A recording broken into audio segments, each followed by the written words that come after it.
Terrell Owens calls out George Pickens after the game, backing himself off of Cam Hayward's comments that says, quote, when 10 guys do their job and one guy doesn't, we are screwed.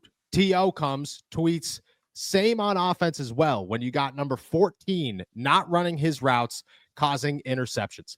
Now, this has been backed. Russell Wilson was asked, it was the first question after the game, and shout out to Mike DeFabo, the Athletic, for asking it. Hey, was George supposed to be vertical there to draw the safety? And Russell Wilson took the blame, said it's on me, but he did acknowledge, yes, George was supposed to be doing something different there. George is visibly upset near the end of this game. I think every right to be visibly upset at the end of this game. But it's just another moment where you're talking about George Pickens in a negative headline multiple weeks in a row now, multiple times throughout this season.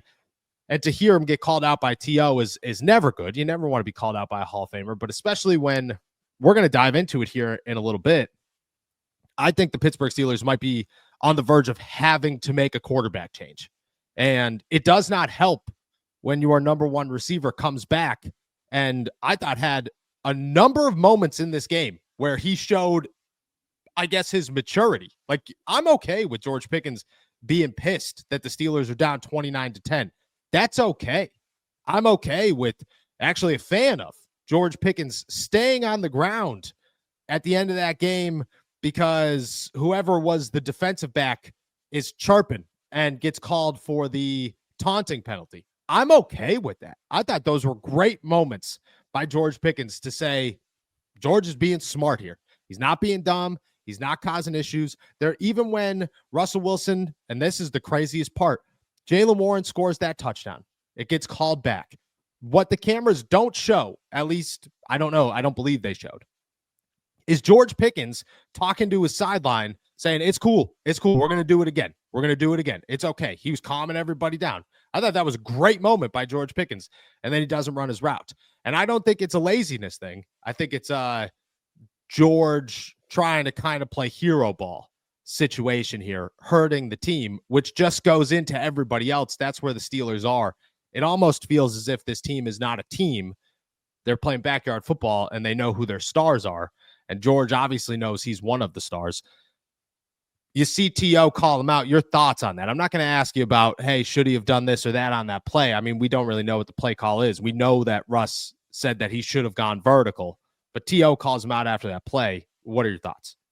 Yeah, I mean, I think what Cam was alluding to in his comment was a little bit wider than just one play, but I think it does go into that play, especially if it's such a big play in that game early, because the Steelers were finally building some momentum. They're down 13-0, and that play happens. And it's not all on George. It's not, even if he was supposed to run that route, which again, it seems like he should have, but Russell Wilson's a veteran quarterback. You should be able to read that, oh crap, that safety is still coming over there. And I understand you can't place blame on one person for that play, but I mean, T.O. calling him out, saying a lot of the things that we've been saying a long time about George Pickens. And again, Pickens has been way better this year than he has in years past. He still has his issues, but whenever you still let things like that happen on a national stage, you're going to get national criticism. And that's what comes with this. You make a very public mistake and you look very publicly upset on your sideline or after plays.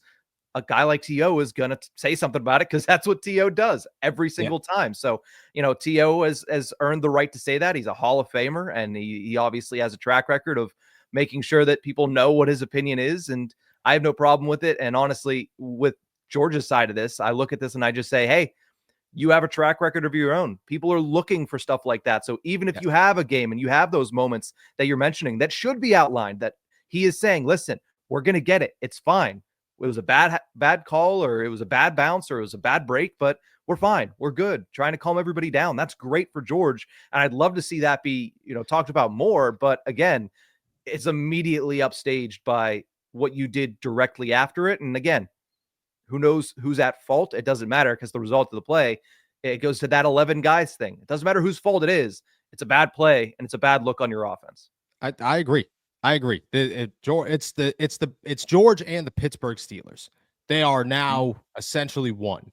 There is a target on your back. It's a bad target. People are going to say the wildest, most damning things about you. Why? Because 11 days ago, you were 10-3 on your high horse. Things were good. Now you're 10-6. The Pittsburgh Steelers are collapsing. Their quarterback stinks.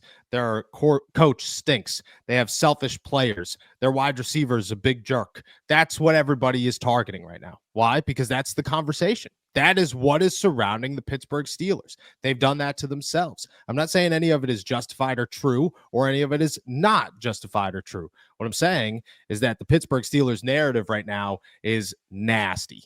It's bad. And because of that, you're not going to go and get the better side of a comment. You're not going to catch the lucky break. You're not going to have people trying to defend you more than they're trying to put you down. That's where the Pittsburgh Steelers are. It's a tough place to be, but you put yourself there. And because of it, you have to deal with what comes with it. Jingle bells, jingle all the way to my partners at DraftKings. The holidays are finally here, and my partners at DraftKings have the perfect gift for you. Right now, all new DraftKings customers who bet just $5 will get $150 in bonus bets if your bet wins. Just download the DraftKings Sportsbook app and sign up using my promo code ALLSteelers. The crown is yours. That's right. New customers get $150 in bonus bets if your bet wins after betting just $5. And don't forget to stay in the action and use your $150 in bonus bets on DraftKings same game parlays for a shot at an even bigger payout. Combine multiple bets together from the same game. I do it all the time. If sports betting is not yet available in your state, don't worry. You can still join in on all the fun with DraftKings daily fantasy and have the shot to win cash prizes. Download the DraftKings Sportsbook app now. New customers use my promo code ALLSteelers and bet just $5 on any wager and get $150 in bonus bets if you win. That's promo code ALLSteelers only at DraftKings Sportsbook.